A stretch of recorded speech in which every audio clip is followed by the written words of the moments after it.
കൊല്ലം ചടയമംഗലത്ത് KSRTC ബസും കാറും കൂട്ടിയിടിച്ച അപകടം. കാറിന്റെ മുൻഭാഗം പൂർണ്ണമായും തകർന്നു. ഗുരുതരമായി പരിക്കേറ്റ കാർ യാത്രികരെ ആശുപത്രിയിലേക്ക് മാറ്റി. എം മനോജ് ചേരുന്നു. മനോജ്, പറയൂ. അല്പസമയം മുമ്പാണ് ഈ അപകടം നടന്നിട്ടുള്ളത്. കെ.എസ്.ആർ.ടി.സി ബസും കാറുമാണ് കൂട്ടിയിടിച്ചത്. ഇതിൽ തന്നെ രണ്ടുപേരാണ് ഈ കാറിൽ യാത്ര ചെയ്തിരുന്നത്. ഇതിൽ ഒരാൾ മരിച്ചതായാണ് വിവരം ലഭിക്കുന്നത്. അതിൽ തന്നെ ഈ MC റോഡിൽ ഇളവക്കോടാണ് ഈ ഒരു അപകടം നടക്കുന്നത്. അല്പസമയം മുമ്പ് തന്നെയാണ് ഇത്തരത്തിലൊരു മരണം സ്ഥിരീകരിച്ചിട്ടുള്ളത്. ശ്യാമളകുമാരി എന്നാണ് ഈ മരിച്ചയാളുടെ പേര് വിവരം ലഭിച്ചിട്ടുള്ളത്. ഈ മകനാണ് ഒപ്പമുണ്ടായിരുന്നതെന്നാണ് വിവരം. ഈ മകനും ഗുരുതരാവസ്ഥയിൽ ചികിത്സയിലാണ്. എന്തായാലും അമ്മയാണ് മരിച്ചിട്ടുള്ളത്. നിലമേൽ വെള്ളാമ്പാറ സ്വദേശിയാണ് ഈ ശ്യാമളകുമാരി.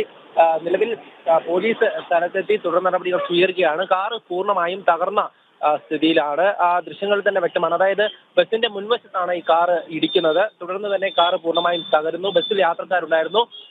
അതേസമയം തന്നെ ഈ സംഭവ സ്ഥലത്തു നിന്നും രണ്ടുപേരെയും ആശുപത്രിയിൽ എത്തിച്ചു. പക്ഷേ ഈ അമ്മയായിട്ടുള്ള ശ്യാമളകുമാരി മരിക്കുകയായിരുന്നു.